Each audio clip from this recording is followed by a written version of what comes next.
get more serious than that, talking about nuclear weapons and not knowing what they mean. Now, Donald Trump talking about this, the tweet you pointed out, he says the U.S. must greatly strengthen and expand its nuclear capability. We know that Mr. Trump yesterday at Mar-a-Lago was briefed by some U.S. military officials, one of them U.S. Air Force general deeply involved in nuclear modernization. We know that Mr. Trump has talked about the need to modernize the nuclear force, not necessarily expand the number of weapons, but that the aging infrastructure is a problem because other countries are moving forward with modernizing their weapons. So we're not certain what Mr. Trump is talking about, but he's talking about nuclear capability. Let's say, for the moment, he's talking about modernizing the infrastructure. What is Mr. Putin talking about?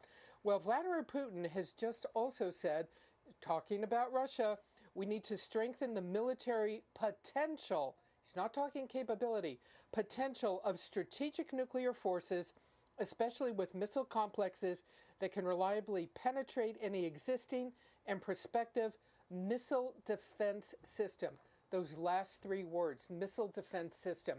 What Vladimir Putin is upset about are U.S. plans to put missile defenses in Europe. He believes that's a threat to Russia.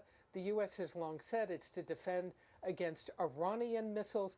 But Mr. Putin now today talking very much more specifically about strengthening the military potential of his strategic nuclear forces.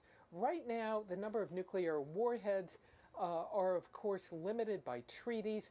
Whether these two sides are talking about the same thing, two different things, or the Russians are looking to try and expand their force, the most interesting thing right now, we don't know the answer to that question. Yeah, but when leaders of nuclear powers talk about building the nuclear force, you need to pay attention, and we do need some answers on this. Barbara Starr, thank you so much.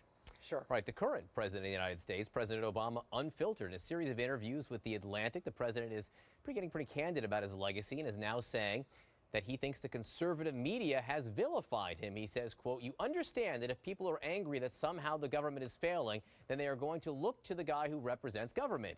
And that applies, by the way, even to some of the folks who are now Trump supporters. They're responding to a fictional character named Barack Obama, who they see on Fox News or they hear about through Rush Limbaugh.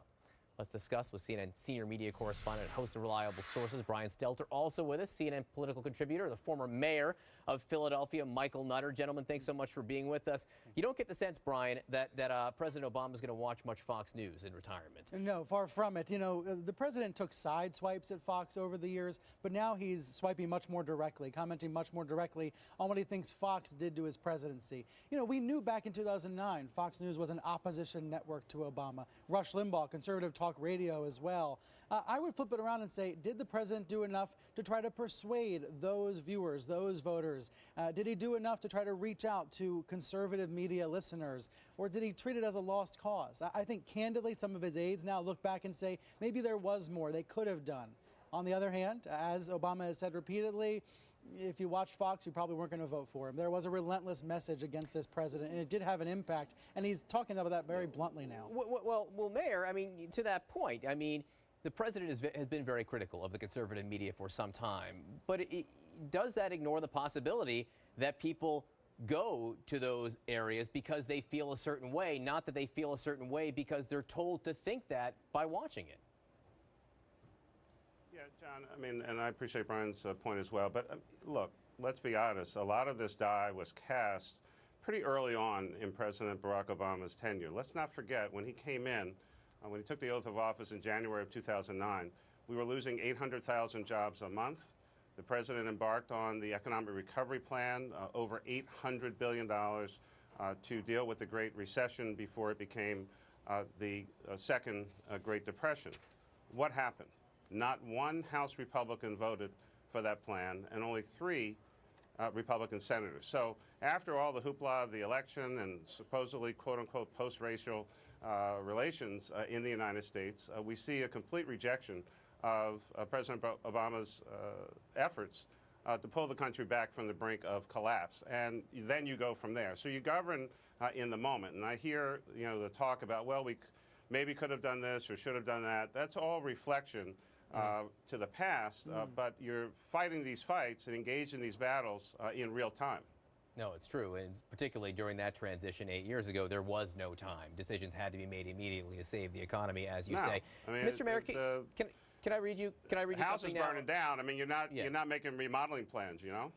There was a part of this interview which is really interesting with Ta-Nehisi Coates of The Atlantic, where President Obama talked about race and criticism by some in the African-American community that he didn't do enough for the African-American community. Let me read you a quote from the president. He said, "I hang out with a lot of middle-aged black women, and they're not casual in their support of me.